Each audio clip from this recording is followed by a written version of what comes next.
Salam, horas, menjua-jua, jua-jua, yahoo, ahoy, rahayu, salpe, salam keselamatan. Kita bertemu kembali Bapak Ibu dalam channel ini untuk menafsirkan, merenungkan apa yang menjadi evangelium di gereja kita, di kebaktian gereja kita tanggal 8 Februari tahun 2026 yang kita sebut juga Minggu Seksagesima, 60 hari sebelum hari Paskah kebangkitan Yesus Kristus. Untuk memulai perenungan kita Bapak Ibu Saudara yang terkasih, marilah kita terima penyertaan dari Tuhan sebagaimana dikatakan oleh Paulus ke jemaat di Korintus. Kasih karunia dan damai sejahtera dari Allah Bapa kita dan dari Tuhan Yesus Kristus menyertai kamu. Amin. Firman yang akan kita renungkan ditentukan dari Genesis atau Kejadian pasal 12 ayat 1 sampai 5, yaitu bagian dari perikop yang berjudul Abram dipanggil Allah. Kita baca. Berfirmanlah Tuhan kepada Abram, pergilah dari negerimu dan dari sanak saudaramu dan dari rumah bapamu ini ke negeri yang akan kutunjukkan kepadamu. Aku akan membuat engkau menjadi bangsa yang besar dan memberkati engkau serta membuat namamu masyhur, dan engkau akan menjadi berkat. Aku akan memberkati orang-orang yang memberkati engkau dan mengutuk orang-orang yang mengutuk engkau, dan olehmu semua kaum di muka bumi akan mendapat berkat. Lalu pergilah Abraham seperti yang difirmankan Tuhan Yahweh kepadanya, dan Lot pun ikut bersama-sama dengan dia. Abraham berumur 75 tahun ketika ia berangkat dari Haran. Abram membawa Sarai istrinya dan Lot anak saudaranya dan segala harta benda yang didapat mereka dan orang-orang yang diperoleh mereka di Haran. Mereka berangkat ke tanah Kanaan, lalu sampai di situ. Abram berjalan melalui negeri itu sampai ke suatu tempat dekat Sikem, yakni pohon tarbantin di More. Waktu itu orang Kanaan diam di negeri itu. Ketika itu Tuhan Yehova menampakkan dirinya kepada Abram dan berfirman, Aku akan memberikan negeri ini kepada keturunanmu. Maka didirikannya di situ mezbah bagi Tuhan Yehova yang telah menampakkan diri kepadanya. Kemudian ia pindah dari situ ke pegunungan di sebelah timur Betel. Ia memasang kemahnya dengan Betel di sebelah barat dan Ai di sebelah timur. Lalu ia mendirikan di situ mezbah bagi Tuhan Yehova dan memanggil nama Tuhan Yehova. Sesudah itu Abraham berangkat dan makin jauh ia berjalan ke tanah Negeb. Demikian firman yang sudah saya baca dari Kejadian 12 ayat 1 sampai 9, dan yang kita renungkan dari ayat 1 sampai 5. Berbahagialah orang yang mendengarkan, memelihara, termasuk menghafalnya, memahaminya, menghayatinya, lalu melakukannya dalam perbuatan-perbuatan yang baik. Amin. Tuhan Bapa Surgawi, terima kasih atas firman yang telah dibacakan untuk kami. Kiranya Tuhan membuka hati dan pikiran kami, menolong kami untuk memahami firman tersebut, sehingga kami dapat memahami bagaimana Engkau memberkati orang dan Engkau menyuruh orang menjadi berkat bagi orang lain, agar kami juga dapat demikian halnya. Demi kemuliaan-Mu di dalam Yesus. Amin. Bapak Ibu saudaraku yang terkasih, dalam pemberitaan yang lain dikatakan Abraham dipanggil dari Ur Kasdim. Ur Kasdim itu di dekat muara sungai Tigris. Tapi sebelum pertemuan sungai Efrat dengan sungai Tigris. Jadi Ur Kasdim di pinggiran dari sungai Efrat. Ya. Tidak berapa jauh lagi dari Teluk Persia.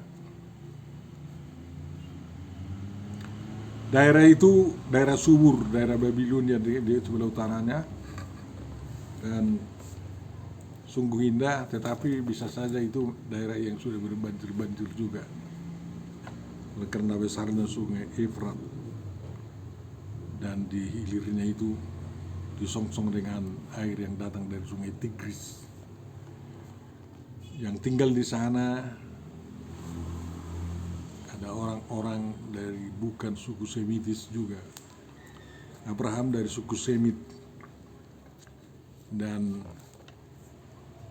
penduduk di sana menyembah dewa bulan bernama Sim dan berlambang bulan sabit. Lambang itu masih tersisa di agama saudara-saudara kita.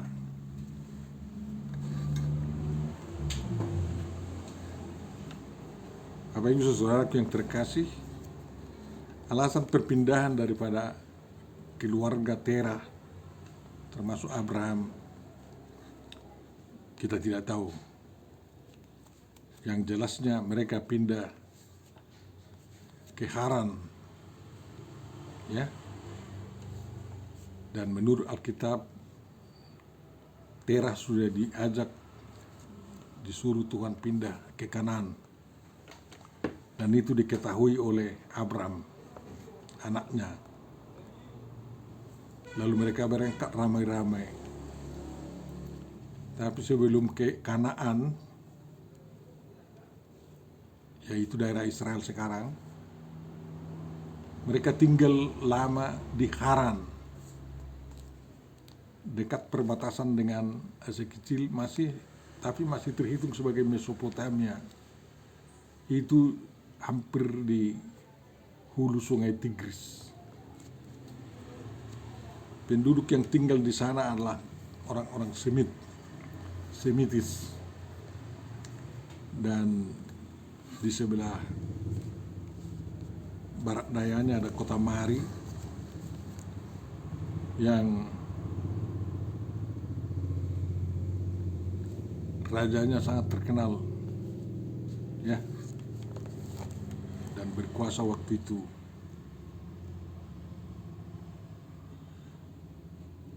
Mereka dapat tinggal di Haran, ya, karena berjumpa dengan saudara-saudara sebangsa, sesuku. Kita semarga lah itu, ya, marga Sem semua. Mereka dapat tinggal di sana sampai Terah mati di sana, ya. Tetapi kalau di Ur Kasdim saudaranya Abraham yang mati itu namanya si Haran. Ini mengingat kota Haran, namanya diberi Haran. Mereka tinggal sekarang di Haran. Lama mereka tinggal di Haran, sampai kaya. Sampai ada budak-budaknya. Abraham banyak ternaknya dan lain-lain.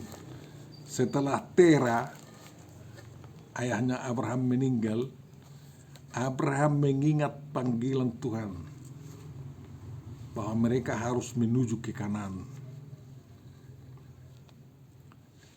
Lalu Tuhan memperbaharui panggilannya itu di Haran. Harus kau berangkat dari tanah leluhurmu ini, dari negerimu ini.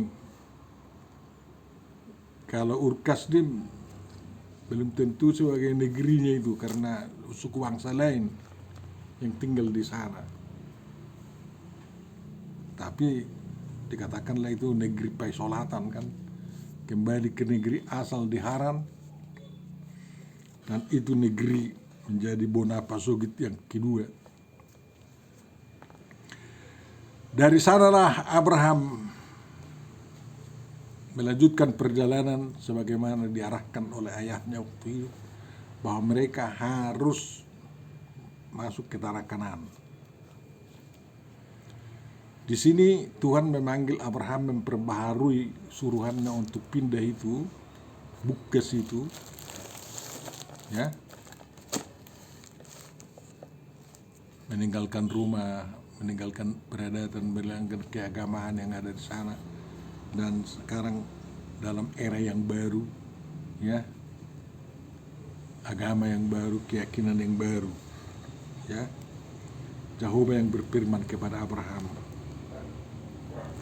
Jadi dikatakan, ke negeri yang akan kutunjukkan kepadamu.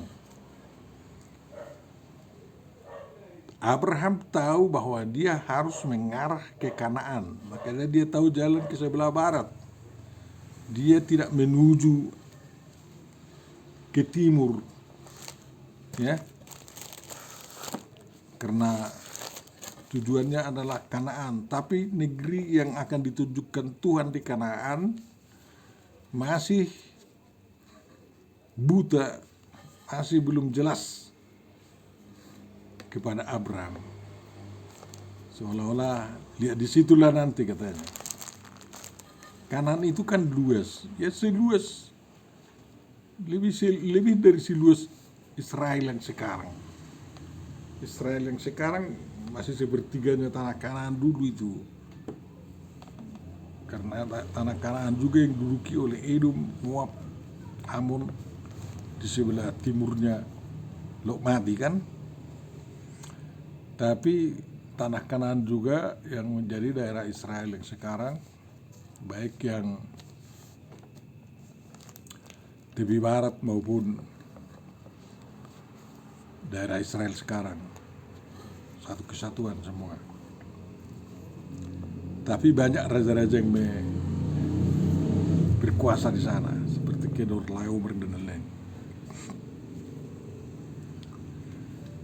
Yang penting dari nats kita ketahui bahwa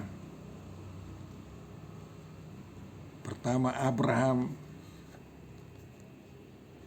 mematuhi perintah Tuhan untuk Bukes, pindah total dari negeri, dari rumah ayahnya Terah di Haran.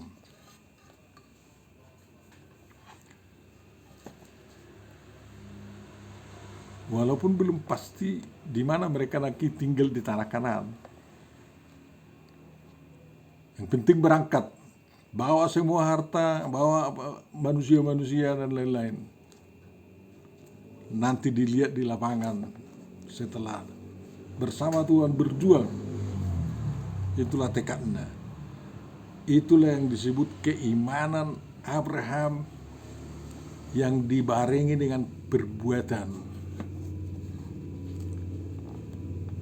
Iman terhadap panggilan Tuhan memang harus dibarengi dengan perbuatan. Tapi perbuatan apa? Hanya satu perbuatan yang diminta Tuhan dari setiap orang yang beriman, untuk membedakan dia dari orang-orang lain, termasuk dari iblis, yakni perbuatan kasih. Kasih kepada Tuhan dan kasih kepada sesama. Abraham menunjukkan kasihnya kepada Tuhan dengan mematuhinya, dan Abraham menunjukkan kasih kepada sesamanya. Dia bawa juga istrinya, dia bawa Eliezer, kepala budaknya, dia bawa anak saudaranya Haran, yaitu si Lut, dan kasih kepada sumber hidup. Dia bawa semua ternaknya dan hartanya dari Haran. Itulah tindakan kasih. Jadi jangan katakan hanya iman tanpa perbuatan. Ada perbuatan, yaitu perbuatan kasih. Dan kasih itu termasuk dalam iman, sehingga Martin Luther beralasan mengatakan sola fide, dan Tuhan Yesus beralasan imanmu telah menyelamatkan engkau. Itulah yang diminta juga dari kita sekarang ini. Mari dengar suara Tuhan, imani, Lalu lakukan dengan perbuatan kasih, itu kuncinya. Kemudian Tuhan menyampaikan berkat kepada Abraham, kepada Abram, ya, Bapak yang mulia ini, membuat Abram menjadi bangsa yang besar, walaupun tanpa keturunan waktu itu. Kemudian memberkati Abram dan menjadi berkat bagi orang lain, bagi dunia. Kemudian membuat nama Abraham termasyhur. Ya. Jadi ada 3 bagian besar. Banyak keturunan. Itu sesuai janji Tuhan kepada manusia bahwa orang berkeluarga untuk berketurunan adalah suatu hal yang sebenarnya di luar rencana kalau ada yang mandul. Ya. Makanya berkeluarga itu harus, sebenarnya cita-citanya harus punya anak dan putri, putra dan putri.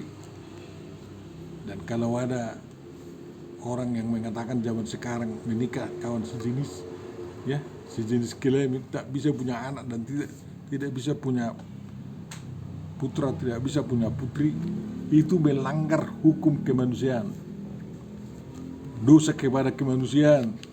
Kalau ada kawin yang sejenis kelamin, seperti dianjurkan dilakukan oleh LGBT. LGBT bisa saja, tapi nikah nggak boleh.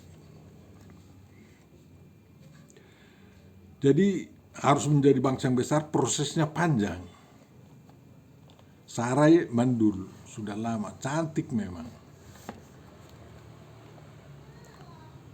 Abraham juga terbingung-bingung, bagaimana caranya agar aku dari istriku punya keturunan yang menjadi bangsa yang besar.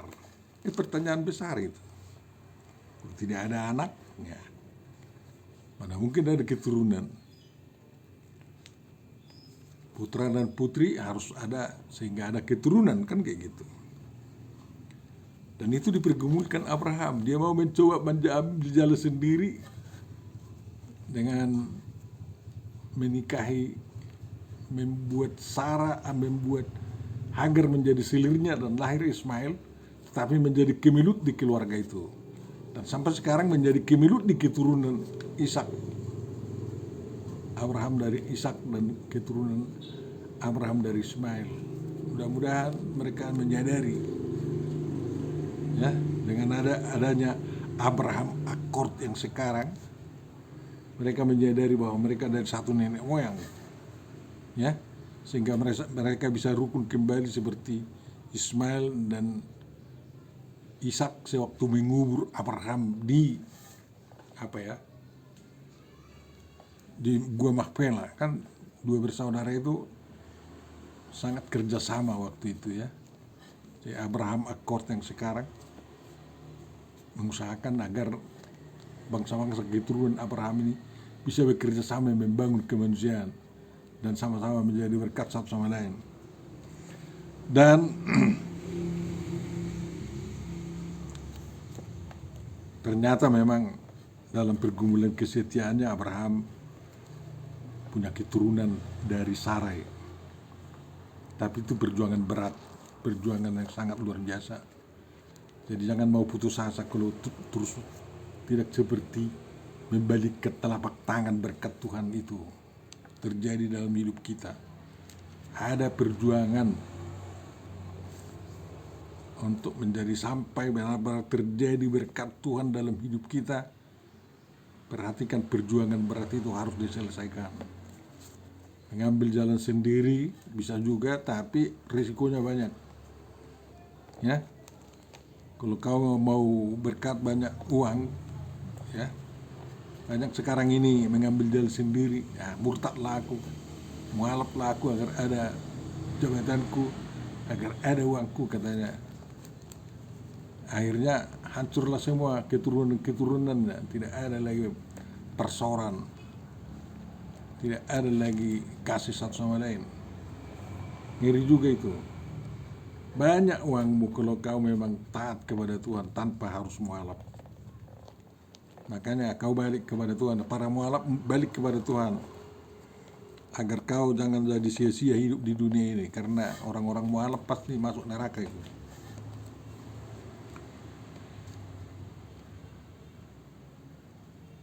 Harus usaha, jangan usaha sendiri. Harus usaha bersama dengan Tuhan. Ya kan? Kemudian berkat kedua ya. Tuhan memberkati Abraham dan membuat dia menjadi berkat.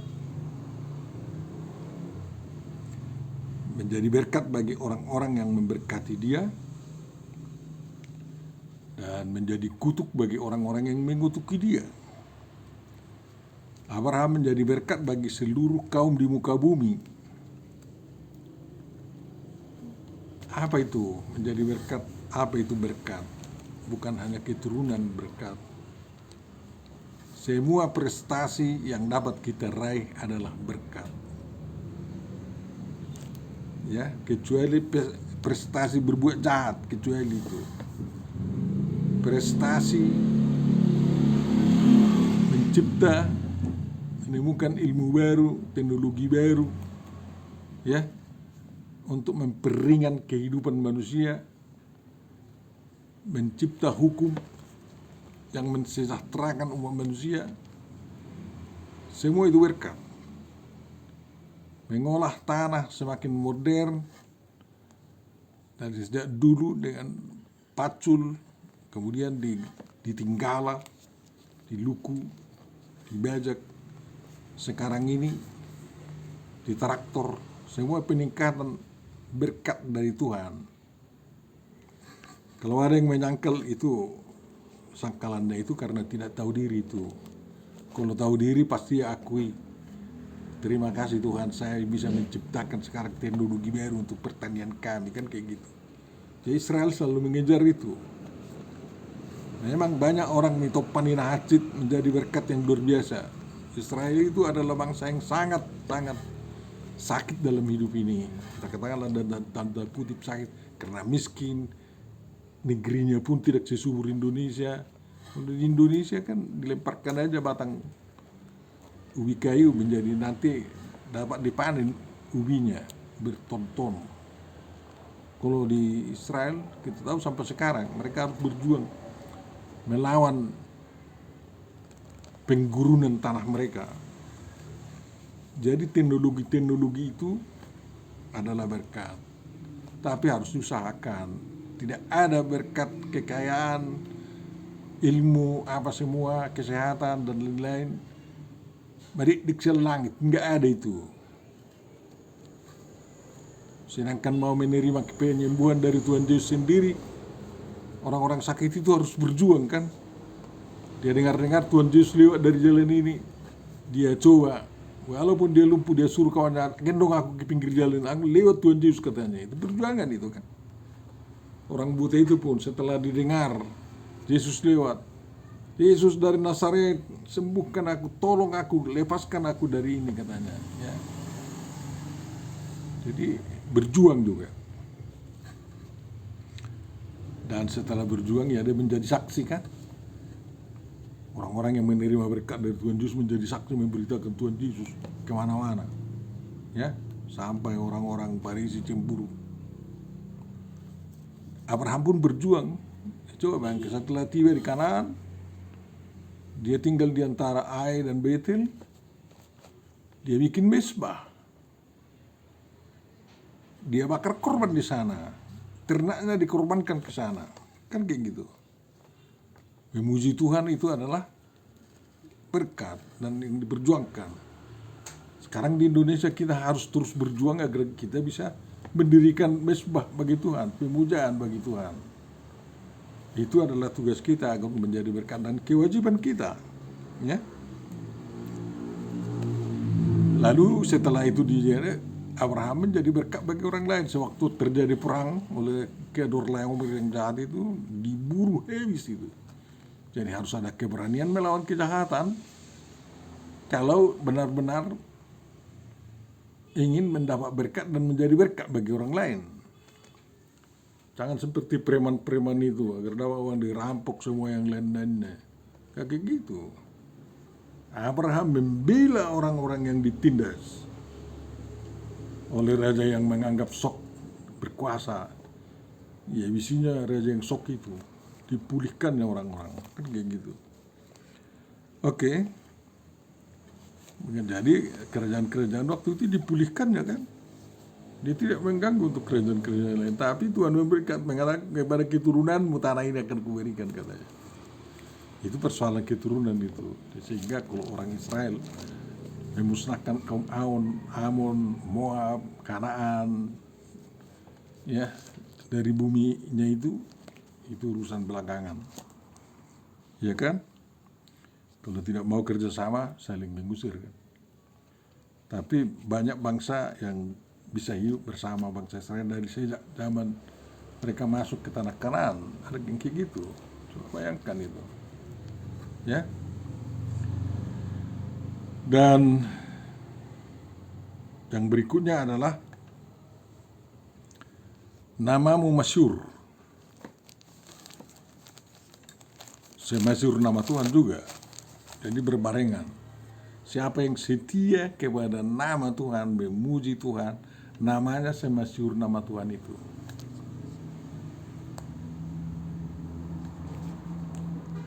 Dan tidak bisa melebihi memang.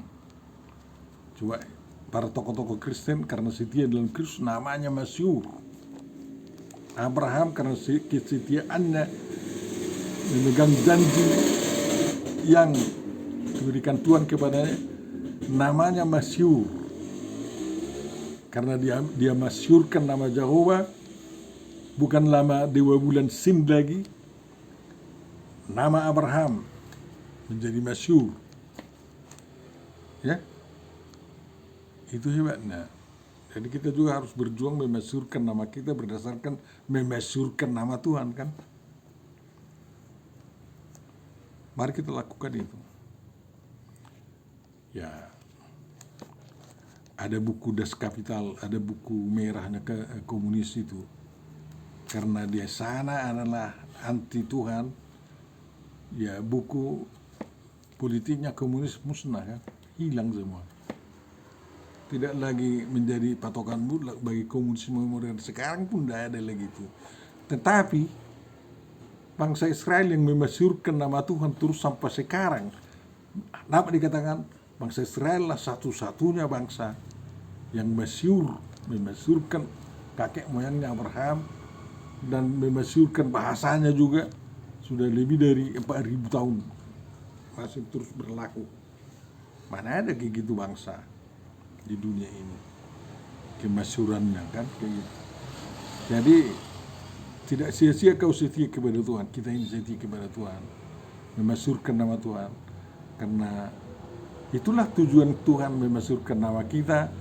Kalau kita disuruh juga memberitakan Injil kepada segala bangsa dan menjadikan segala bangsa menjadi murid Tuhan Yesus. Ya. Jadi jangan ragu-ragu, jangan segan-segan memasyhurkan nama Tuhan Yesus dalam pemberitaan Injil kita. Ya. Jadi Abraham mematuhi dan pergi bersama rombongannya. Tidak ada yang dilupakan. Dia membawa istrinya, membawa Lut, membawa harta bendanya, ya, yang mereka dapat di Haran, dan orang-orang itu menjadi pekerjanya di sana. Mereka berangkat ke tanah Kanaan. Tidak ada yang dilupakan. Jadi kalau mau berangkat memenuhi suruhan Tuhan, jangan lupa juga harta yang telah diberikan Tuhan kepadamu untuk kau bawa. Jangan lupa orang-orang yang diberikan Tuhan kepadamu untuk kau bawa.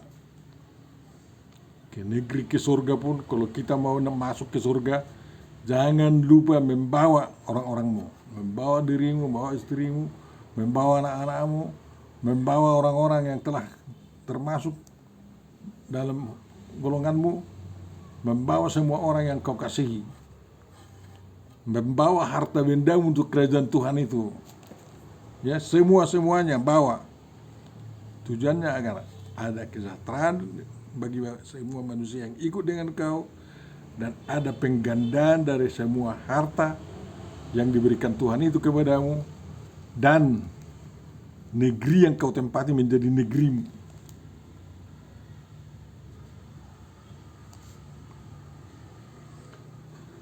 Dan negerimu akan semakin meluas. Coba kan Abraham terus lanjut dari tempat tinggalnya di antara Ai dan Betel itu ke Berseba, sampai terus ke Negeb, merantau lagi sampai ke Mesir, baru kembali lagi ke tanah Kanaan untuk bisa menetap tinggal kan. Jadi bisa saja kau jelajahi seluruh dunia, nanti kau kembali lagi ke tanah perjanjian dari Tuhan. Tanah perjanjian kita, sambulu kita adalah di surga.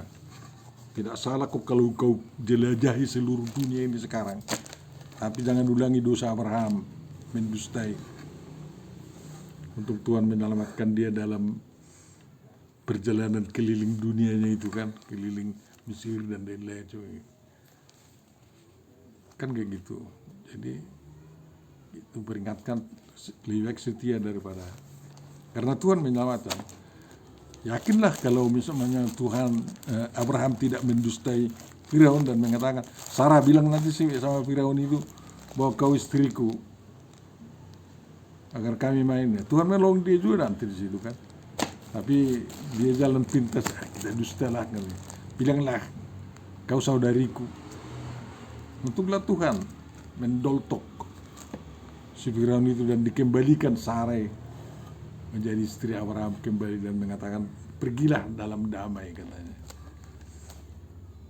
Tidak selalu begitu dalam dunia ini. Orang yang kita dustai mengatakan pergilah dalam damai.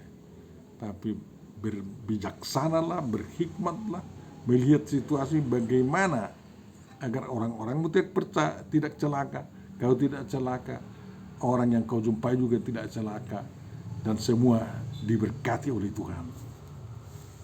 Itu terjadi dalam keluarga-keluarga kita. Amin. Mari kita berdoa. Tuhan Bapa Surgawi, terima kasih Engkau telah memperdengarkan kepada kami bagaimana Engkau memberkati Abraham dan orang-orangnya semua. Dan dia punya negeri yang pasti, keturunannya punya negeri yang pasti. Dan kami juga punya negeri yang pasti di dunia ini maupun di surga kelak. Berkatilah kami semua Tuhan, berkati negeri kami. Berkati orang-orang kami semua, dan semua kekayaan yang Kau berikan kepada kami, berkati itu agar dapat kami gunakan untuk kemuliaan nama-Mu dan sukacita bagi kehidupan kami di dunia ini. Sempurnakan doa kami Tuhan dalam Yesus Kristus Tuhan kami. Amin. Terimalah berkat dari Tuhan kita, anugerah dari Tuhan kita Yesus Kristus, kasih setia Allah Bapa dan persekutuan Roh Kudus kiranya menyertai dan memberkati kamu senantiasa. Amin. Kami mohon kesediaan Bapak Ibu untuk terus mensubscribe bagi yang belum, dan mengajak kawan-kawan bagi yang belum. Sebarkan video ini demi pemberitaan Injil di negeri kita. Amin.